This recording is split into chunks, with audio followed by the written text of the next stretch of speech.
પદ્મપુરાણમાં એવો ઉલ્લેખ છે કે જ્યારે તમે કોઈ તીર્થમાં સ્નાન કરો તો બહાર આવી સીધું એ વસ્ત્રથી શરીરને લૂછવું ન જોઈએ, એમને બેસી જવું જોઈએ. એ તમારા શરીર ઉપર ચોંટેલા શ્વેત બિંદુઓ જલના એ તમારા પિતૃઓ પીતા હોય છે.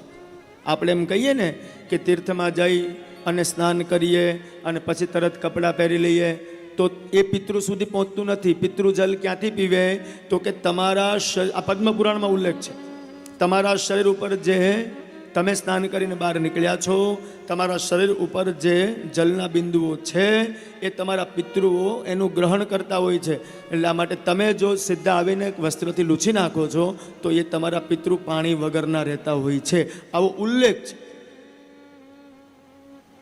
પછી વારંવાર તીર્થમાં જઈએ અને ઘણીવાર ફરિયાદ કરીએ, અમે તો એટલા તીર્થમાં ગયા, સ્નાન કર્યું, પણ એ શક્ય ન બને. એટલા માટે જ બ્રાહ્મણો વારંવાર કહેતા હોય છે કે આમ કરો. પછી જ્યાં સુધી વસ્ત્ર સુકાય નહીં ત્યાં સુધી જપ કરવા જોઈએ અને પછી ડૂબકી લગાવવી જોઈએ. આવી 108 વાર ડૂબકી મારો ત્યારે કંઈક પાપમાંથી મુક્તિ મળે. પણ ત્યાં સુધીમાં તો ગંગાજી, કારણ કે ગંગાજીની પાસે ગરમ છે જ નહીં, ઠંડુ જ છે બધું.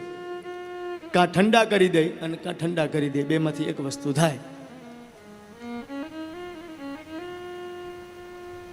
તો સૂર્યની ઉપાસના કરવાથી વ્યક્તિના જીવનમાં આત્મબળ વધે. દરેક વસ્તુ સૂર્ય આપે.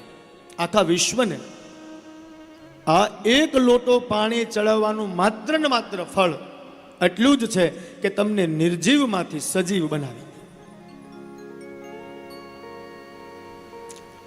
આજનું વિજ્ઞાન કદાચ